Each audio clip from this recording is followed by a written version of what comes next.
YouTubers, ketemu lagi dengan gua Asep Ayari.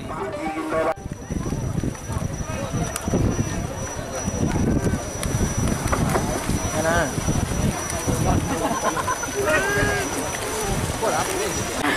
Tampuang peraturan di rantau kok dapet ya Pak Haji Gindo marah sebenarnya. Permintaannya Pak Haji Gindo marah sebenarnya kan. Kedua ya alat lempong tu kan dia kopral saya kota tu sampai ke ujung. Kegunaan kota tu ya buat apa sama-sama kita nampak kamu membuat musala di Sungai Laguak Data dan di Muko Biko Doha. Sungai nambah banyak batang karambu itu Sungai Laguak Data nambah itu. Jadi banyak sekitar ini insyaAllah kita latihan kajian. Ini jago jarak. Orang berpacu. Siswa. Ini lah.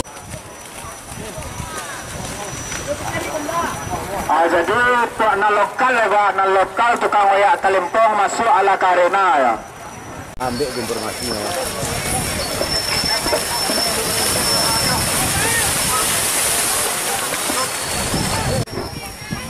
Jangan kira betul.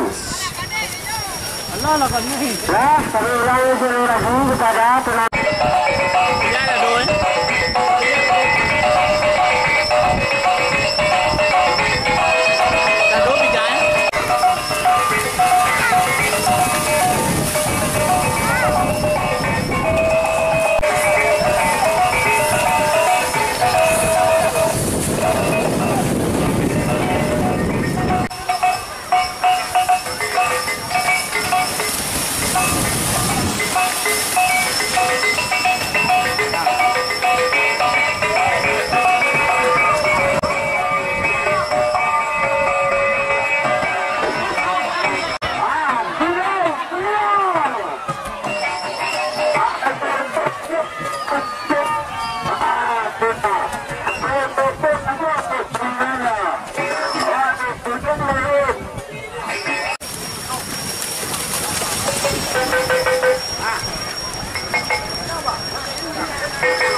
Ah, kalau tu, itu yang ada.